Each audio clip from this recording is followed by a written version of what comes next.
बैंकों में digital fraud पर लगाम लगाने के लिए देश के बैंक ऐसी व्यवस्था पर काम कर रहे हैं जिसके तहत सभी बैंकों के डिजिटल फ्रॉड की जानकारी एक कॉमन प्लेटफॉर्म पर अपलोड की जाएगी। ऐसा क्यों किया जाएगा? ताकि फ्रॉड की जानकारी सभी बैंकों को एक साथ मिल सके। ऐसे कॉमन पोर्टल को लेकर बैंकों ने रिजर्व बैंक से बातचीत भी शुरू कर दी है। सर, क्या हासिल करना चाहते हैं बैंक? इससे क्या होगा सब लोग अगर जानकारी एक जगह डाल देंगे? बैंकों के सामने अभी चुनौती आ रही है डिजिटल फ्रॉड को लेकर कि एक ही व्यक्ति के अकाउंट में, एक ही व्यक्ति के खातों से कई जगह अलग अलग जगह फ्रॉड हो रहे हैं और एक ही जैसे फ्रॉड हो रहे हैं और उसमें एक ही व्यक्ति के खाते कभी कभी इस्तेमाल हो रहे हैं। अब भारत उस स्थिति में पहुंच गया जिसमें बड़ी आबादी के पास मल्टीपल बैंक अकाउंट्स हैं और उनके पास मल्टीपल फाइनेंशियल सर्विसेज जिनका वो इस्तेमाल करते हैं। इसलिए बेहद ज़रूरी हो गया है कि केंद्रीय स्तर पर सारे फ्रॉड्स के मामलों को लाया जाए। रिजर्व बैंक ने पिछले साल सितंबर अक्टूबर के बाद से इसका प्रयास शुरू किया था कि भारत में डिजिटल फ्रॉड्स को लेकर एक सामूहिक डेटाबेस बनाया जाए। अब बैंक भी ये चाहते हैं कि एक कॉमन पोर्टल हो जिसमें उन अकाउंट्स को अलग करके सेग्रीगेट किया जा सके जिनमें डिजिटल फ्रॉड्स हो रहे हैं या हो चुके हैं या जिनको निशाना बनाया गया है, ताकि सारे बैंकों को उनके बारे में जानकारी रहे।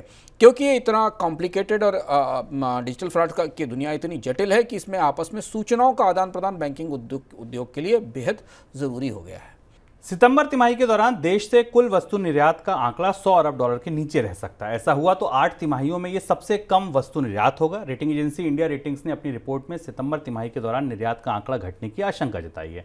सितंबर तिमाही के दौरान देश से वस्तु इंपोर्ट का आंकड़ा 163 अरब डॉलर रह सकता है। ऐसे में सितंबर तिमाही में चालू खाते घाटे में बढ़ोतरी की आशंका है। हालांकि रिपोर्ट में यह जरूर कहा गया है कि जून तिमाही के दौरान चालू खाते घाटा कम होकर जीडीपी का 1% रह सकता है। सर, निर्यात लगातार टूट रहे हैं, ये पजल सॉल्व क्यों नहीं हो रहा? ये चुनौती अब कितनी बड़ी होती दिख रही है? एक्सपोर्ट के मोर्चे पर चिंताएं अब काफ़ी ज़्यादा गहरी हैं। हम उन्हें कई आयामों से समझ रहे हैं और उनको देखने की कोशिश करते हैं। पहली चीज़ तो ये कि भारत ने महंगाई से निपटने के लिए अपने निर्यात की एक बड़ी खिड़की बंद कर दी, बड़ा दरवाज़ा बंद कर दिया। आपको पता है गेहूँ का निर्यात प्रतिबंध हो चुका है, चावल का निर्यात प्रतिबंधित हो चुका है, बासमती के निर्यात को डिस्करेज करने के लिए उस पर प्राइस कैप लगा दिया गया है और जो पारबॉइल्ड राइस था, जो सेला चावल है, उसके निर्यात को भी रोक दिया गया है। तो कृषि क्षेत्र से जो बड़ा निर्यात होता था उस निर्यात में कमी का असर भारत में निर्यात की बढ़ोतरी पर स्पष्ट रूप से सामने दिखाई दे रहा है। इसके अलावा भी कृषि उत्पादों के बाकी निर्यात में भी कमी आई है।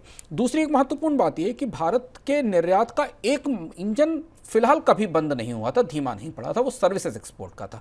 लेकिन अब पहली बार ऐसे आंकड़े हमारे सामने आ रहे हैं जब इंडिया के सर्विसेज एक्सपोर्ट ने जून 2023 के बाद से ग्लोबल मार्केट में स्लो डाउन दिखाना शुरू कर दिया है। यानी सर्विसेज एक्सपोर्ट्स में भी गिरावट आ रही है, जो कि दुनिया की अर्थव्यवस्था में मंदी की वजह से, सूचना तकनीक में तकनीकों के बदलाव, आर्टिफिशियल इंटेलिजेंस आने की वजह से भारत का जो सर्विसेज एक्सपोर्ट है उसमें भी तेज गिरावट आ रही है। गुड्स के मामले में तो हमने आपको बताया कि कृषि उत्पादों का निर्यात तो गिरा ही है। इसके अलावा आप जो मोर्चे, जो इंजन गुड्स के सेक्टर में, मर्चेंडाइज में ठीक ठाक चल रहे हैं, वो पेट्रोलियम और इलेक्ट्रॉनिक्स है। पर इनके दम पर 100 बिलियन डॉलर का आंकड़ा भी छू पाना अब मुश्किल लग रहा है और ये कई वजह से भारतीय अर्थव्यवस्था के लिए इस समय सबसे ज़्यादा चुनौतीपूर्ण समय है, क्योंकि भारत के विदेशी मुद्रा भंडार पर भी दबाव बना हुआ है और इस साल भारत को सामान्य दिनों से ज़्यादा आयात करना पड़ेगा शुभम, क्योंकि सामान्य आयात जिन चीज़ों का करते थे उसके बजाय इस बार भारत को दाल का अतिरिक्त आयात करना पड़ रहा। हो सकता है गेहूं की आयात की नौबत भी आ जाए। इस साल हमने देखा कि भारत का एलपीजी का आयात भी रिकॉर्ड लेवल पर पहुंच गया, कोयले का आयात भी है। सरकार बिजली की कमी को देखने के लिए देखते हुए अगस्त से लेकर नवंबर तक बिजली घरों से कह रही जो इंपोर्टेड कोल पर चलते हैं कि अपनी कैपेसिटी फुल कैपेसिटी में करें, यानी कोल का इंपोर्ट भी बढ़ेगा। तो एक तरफ इंपोर्ट के नए दरवाजे खोलने पड़ रहे हैं क्योंकि कई सारी चीज़ों की चुनौतियां हैं, और दूसरी तरफ जो पारंपरिक भारत के निर्यात हैं जिनकी वजह से भारत को दुनिया के बाजारों में जगह मिलती थी और विदेशी मुद्रा आती थी, उन्हें सिकोड़ना और बंद करना पड़ रहा है।